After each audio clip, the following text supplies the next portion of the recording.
à tous, je suis ravie de vous retrouver pour une nouvelle vidéo. Et aujourd'hui on va parler de plein de petits trucs. Et pour commencer, je vais vous parler de mon roman en cours. Donc comme vous savez, c'est un roman qui a lieu durant le confinement. Et en fait on m'a posé une question il n'y a pas longtemps sous une de mes vidéos. Et ça m'a fait sourire. Et en fait je me suis dit qu'il y a peut-être d'autres personnes qui se demandent. C'est-à-dire que dans le pitch donc de ce roman, si vous voulez, c'est deux personnes donc, qui se rencontrent pour la première fois, qui passent la nuit ensemble, et le lendemain elles apprennent que le confinement a lieu, voilà, et que donc elles vont être obligées de passer toute la période du confinement ensemble. Elles sont donc coincées ensemble dans l'appartement de l'un ou de l'autre. Et on m'a très justement posé la question en me disant comment est-ce que tu expliques ça dans ton roman, parce que en gros si tu as ton attestation tu peux sortir comme tu veux. Oui mais justement j'ai pallié à ça. Moi l'un de mes personnages, donc l'héroïne entre parenthèses, voilà, est belge. Et donc pour rejoindre le mec qui habite à Dunkerque, elle doit faire 160 km. Alors il faut savoir qu'en Belgique, je sais plus ou moins comment ça se passe en France, voilà, vous avez besoin d'une attestation à chaque fois que vous sortez de chez vous pour justifier votre sortie. En Belgique c'est pas comme ça que ça se passe, il n'y a pas d'attestation. Et donc en fait vous ne devez sortir que quand c'est vraiment une raison impérieuse, et vous devez pouvoir le justifier plus ou moins. Vous avez des flics qui risquent de vous arrêter assez rapidement. Pour la petite anecdote, moi j'ai mes enfants donc qui vont un week-end sur deux chez leur papa, qui habite à 60 km, donc il habite vraiment pas tout près de chez moi. Et il vient chercher donc les enfants, en général il vient avec sa compagne. Et là, quand il est venu la dernière fois, il s'est fait arrêter par la police parce qu'il était avec sa compagne dans la voiture et la police a demandé où ils allaient. Et donc ça va, c'est passé parce qu'il a dit qu'il venait chercher ses enfants qui étaient en garde, garde partagée, voilà. Et donc c'est passé. Mais sachez quand même que les contrôles sont assez rigoureux, en tout cas en Belgique, et que vous pouvez vous prendre facilement une amende dans la tronche. Et quand je vous parle d'une amende, je sais pas exactement les montants, mais c'est plus de 250 €. Donc disons qu'ici dans l'histoire, mon héroïne a pas d'argent, voilà, elle est assez fauchée, et que donc elle ne veut pas prendre le risque de se taper 160 km parce que d'office elle va se faire arrêter à un moment donné et elle pourra pas justifier le fait qu'elle est comme ça sur la route, puisqu'en fait elle avait la solution de passer le confinement ailleurs. Après forcément si on gratte un peu, je pense qu'il y a moyen de se dire oui bon si elle le voulait vraiment elle pouvait rentrer chez elle.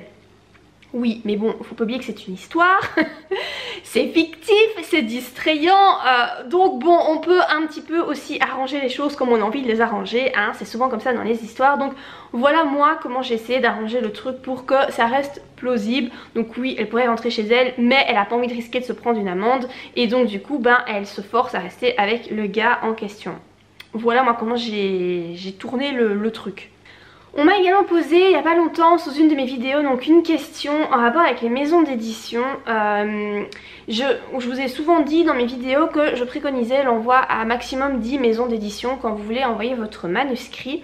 Mais on m'a demandé si justement après l'envoi à ces 10 maisons d'édition, vous recevez que des réponses négatives ou pas de réponse du tout après genre 6 mois, toujours pas de réponse. Donc en général c'est mort, hein, voilà. Après 6 mois ça devient compliqué.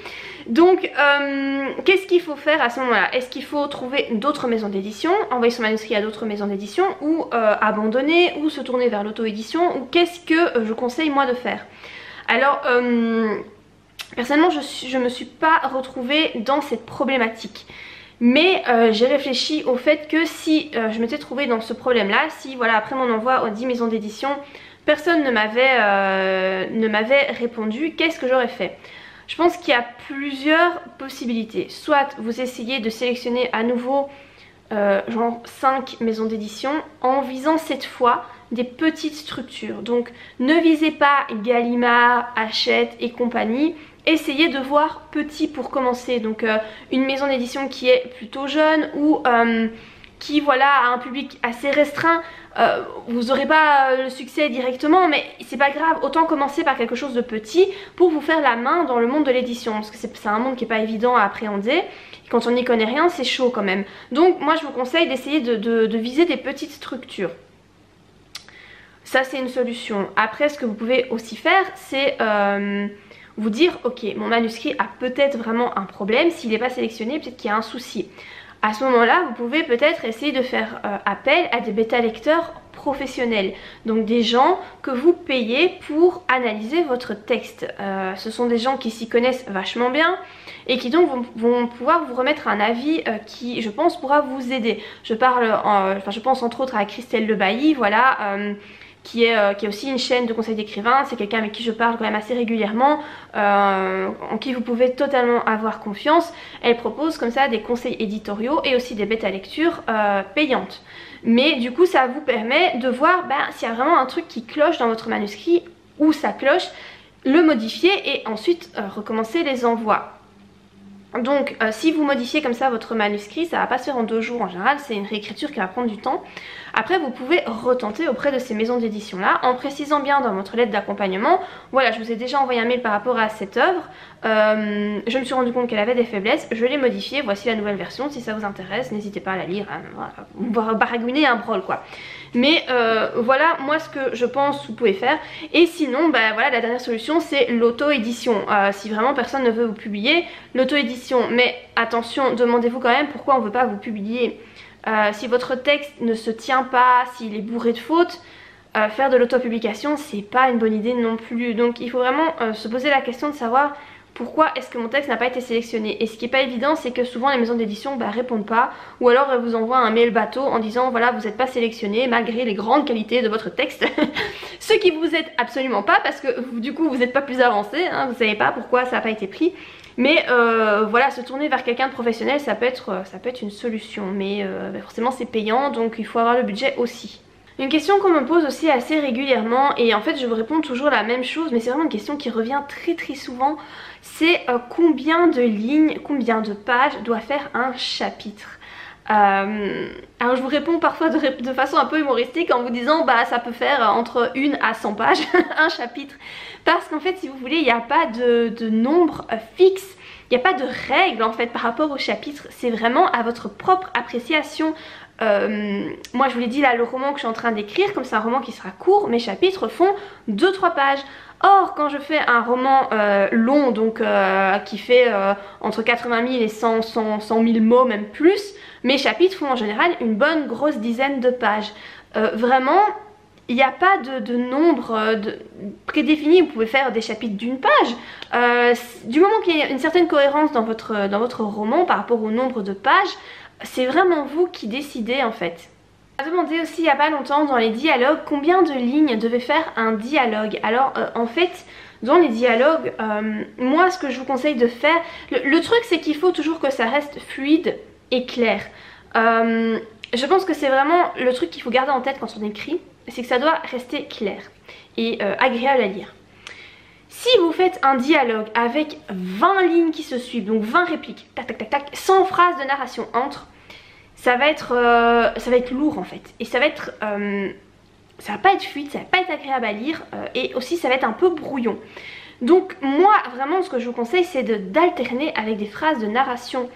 C'est vraiment très important, des phrases de narration qui vous montre par exemple comment se tient l'un des interlocuteurs, s'il fait quelques pas en avant, s'il se gratte la tête, si je sais pas moi, pour que vraiment en fait votre lecteur puisse visualiser la scène, parce que le dialogue ok il le lit, mais il faut qu'il puisse visualiser les 2 ou plus personnes qui ont ce dialogue, qui puissent vraiment se faire une image, qui se parlent et puis imaginez ok il y en a un il avance vers l'autre, ok il se recule, il s'assied, il se gratte la tête, il fait ci, il fait ça, et donc ces petites phrases de dialogue sont importantes. Si vous écrivez du point de vue interne, donc en je, c'est bien aussi de mettre ce que pense la personne dans sa tête. Donc elle répond quelque chose et puis dans sa tête elle se dit mais quel gros connard celui-là, ou enfin voilà, exemple.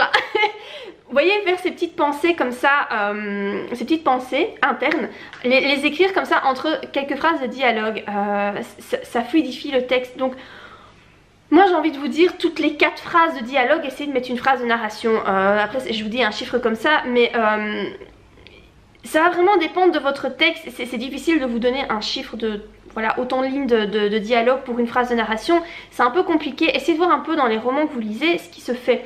Vous verrez qu'il n'y a pas des dialogues qui font 4 pages, quoi. Ça n'existe pas.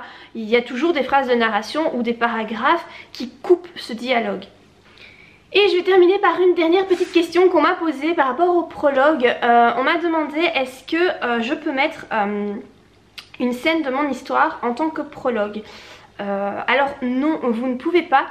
Dans le sens où, imaginez, vous décidez de mettre une scène qui se déroule vers la fin de votre roman, vous la prenez telle quelle comme vous l'avez écrit dans la fin de votre roman et vous la mettez dans le prologue. Et donc en fait cette scène va se trouver 2 fois dans votre roman. Non, ça on fait pas.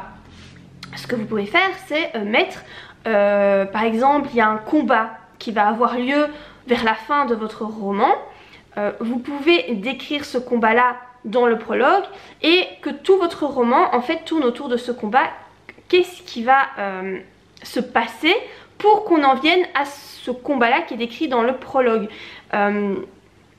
Mais à ce moment là il ne faudra pas réécrire ce combat là dans votre histoire. Vous ne pouvez pas faire un copier-coller entre 2 scènes de votre roman. Moi pour vous donner une idée de ce que j'ai fait, parce que j'ai fait un peu cette méthode là dans Utricia le tome 1, le prologue c'est une lettre que l'héroïne écrit. Et en fait cette lettre elle va l'écrire vers la fin du roman. Mais donc si vous voulez, quand on arrive à l'écriture de cette lettre dans le roman, elle dit tout simplement voilà qu'elle laisse une lettre à Alex, donc le héros, qu'elle met la lettre sur l'oreiller et qu'elle s'en va. Mais donc on n'a pas le processus d'écriture ni le contenu de la lettre dans le roman. La lettre, son contenu, on le trouve dans le prologue, donc tout au début du roman. Donc voilà, faites bien attention à ça. Il faut savoir aussi que le prologue c'est vraiment un chapitre à part. Ce n'est pas le début de votre histoire si vous voulez. Il n'a pas de lien avec le chapitre 1. Votre chapitre 1 ne peut pas enchaîner votre prologue. Il faut vraiment qu'il y ait un laps de temps différent entre votre prologue et votre chapitre 1. Ça doit vraiment être un élément de l'histoire à part. Donc voilà, je pense que je vais m'arrêter ici pour cette petite vidéo dans laquelle j'ai répondu à quelques-unes de vos questions voilà, que vous m'avez posées sous mes dernières vidéos. C'est cool comme ça, quand vous me posez des questions, je les note et alors je fais une petite vidéo récapitulative où je vous réponds. En général je vous réponds aussi en commentaire, mais comme ça je me dis mes réponses sont beaucoup plus détaillées par vidéo, parce que forcément écrire ça prend plus de temps, tandis que blablater ça prend moins de temps. Donc voilà, quand vous avez des questions comme ça, n'hésitez pas à me les laisser sous mes vidéos et en général je les note et puis je fais une petite vidéo comme ça récapitulative avec vos questions. J'espère que cette vidéo-ci vous aura été utile, que vous l'avez appréciée. Si c'est le cas, n'oubliez pas de la liker, n'oubliez pas non plus de vous abonner à ma chaîne si ce n'est pas encore fait, et n'hésitez pas à partager la vidéo si elle vous a plu, et moi je vous dis en tout cas à très bientôt pour de prochaines vidéos. Bye.